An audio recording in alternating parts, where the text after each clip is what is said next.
First of all, just as you come into the schools, what is it that you're looking for? Well, when I come into schools these past few days, I'm looking for signs that kids are beginning to stabilize, that the environment is beginning to stabilize some. I'm looking to see if the kids are beginning to engage in their learning, get back to academics in some sort of form. I'm looking at the substitute teachers we've hired and ensuring that they're making attempts to engage with the kids and help them get back to what they're accustomed to. Those are some of the things I'm looking for when I walk in classrooms. I'm hearing the Wednesday sirens. Talk to me about what are you seeing from kids? You were principal here. You're a principal, so you're used to reading children. My principal and teacher friends, I see them, they know how to read a child. Mm-hmm. What are you seeing from them, through the strike? And I think it might be age related as well, but tell me what you're seeing. I'm seeing kids who are emotional. They recognize that this situation is unique, it's different. I see kids who are confused. They are trying to take the direction from the substitute teachers in the classroom. All the while, they can visibly see their teachers outside on the picket line. And that has been a struggle for some of our kids emotionally. I see kids who are trying to just be real troopers. They recognize that this is a unique and complex situation, and I see kids really trying to focus and support one another and just rally one another. Kids are resilient, but they take their cues from adults too. Would you agree with that? Absolutely, they are. They're resilient, but they take their cues from adults. That's why it's important that we have as many adults that they know in buildings, and that has helped.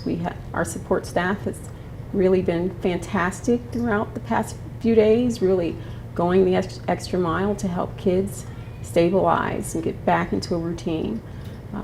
Our drivers have been exceptional. That's the first face that kids see in the morning. So it's been wonderful to have those folks driving and continuing their routes because kids are familiar with those folks, and it makes for a good start to a day.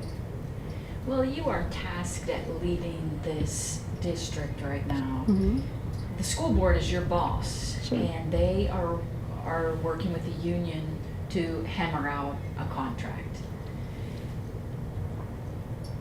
You don't have an if you have to do the best you can with the situation. Is that the way you feel? I mean, you haven't necessarily had a choice in this. Talk about that. Well, I take my direction from the Board of Education, a 5-member board, and I'm charged with operating this district, and I'm charged with operating this district when we have permanent teachers in the classroom, and I'm charged with operating this district and running this district when we have temporary substitutes in the buildings, as we do now. So my job remains the same. I need to make sure that we can open our school doors and buildings to our children. Our kids deserve that, and our community expects us to do that. Speaking of that, on Friday and even Monday, the numbers of substitutes haven't really been to where I think you wanted them. Tricia had told us that some of the substitutes even called off that you didn't anticipate. Are you second guessing that decision to go ahead and open with 200 subs versus 300, 350? Well, Lu Ann, there was no real way of us knowing until the actual day in the morning how many folks would show. We have had over 400 substitutes processed to prepare for this strike, but somebody spoke and said this to me earlier today. It's pretty clear that there hasn't been a teacher strike in Central Ohio in 15 years. Things are different. They don't look like they did necessarily in Strongsville, where there was the last teacher strike. So folks are not as willing to cross the picket line. Folks commit, and then they see what's, the activity and understand and process some of the ramifications, unfortunately. And some folks just haven't been willing to risk that. So you still think that despite the lower numbers and the subs, that it's still important to open the doors? Talk about that. Well, I felt like we've been able to create some stability. We've been able to create some routine for kids. We've been able to put some resources in to help kids emotionally and help them deal with that. We've been able to connect kids with familiar faces. We've been able to leverage technology and use that in a way to get kids refocused on academics. And so I felt like with the resources we have, we need to open schools and allow kids to come in and access school buildings. We've received a lot of calls from parents about absences. And we recognize, again, Reynoldsburg hasn't been in a strike for 25 years.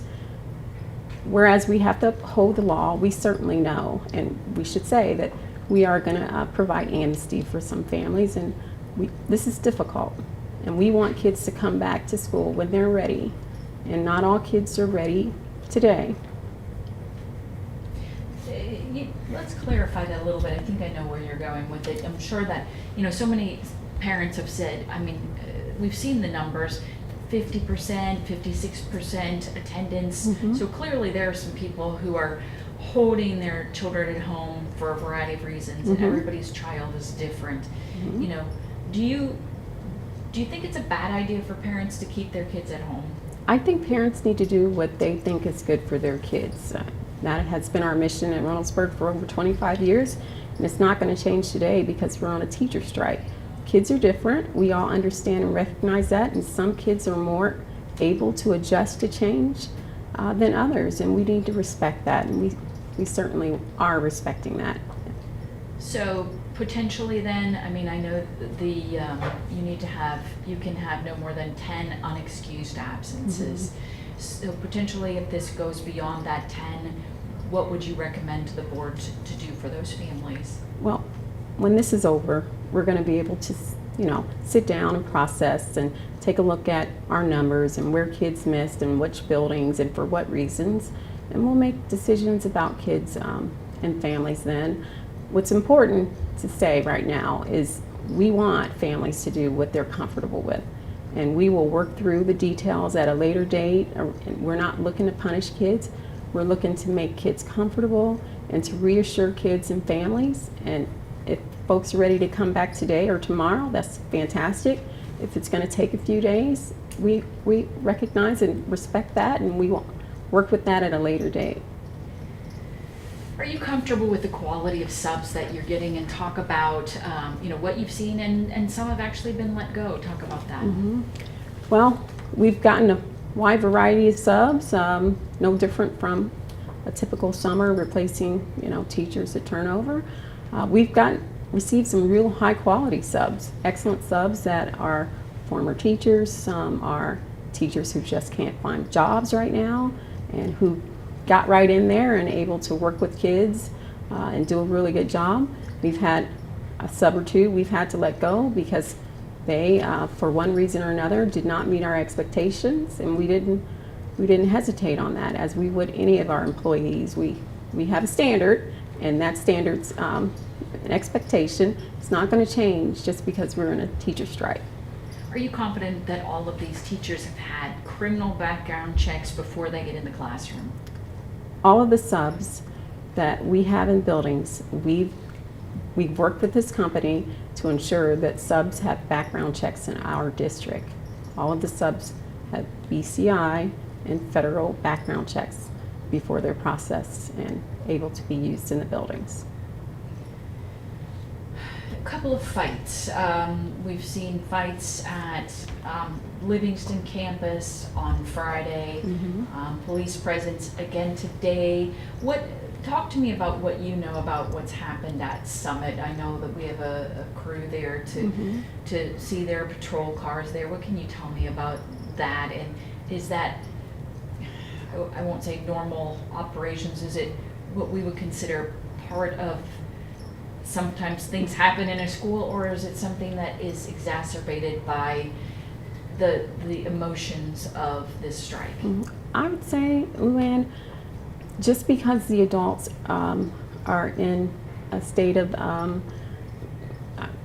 we're in flux doesn't mean that kids aren't being kids. Our kids are going to be kids. They're having kid issues, and we are dealing with those kid issues as we do on a daily basis when they come up, and we recognize that they're not going to be able to put those things on hold. Or now, I think a lot of those behaviors are getting a lot of special attention, unfortunately, during this difficult time.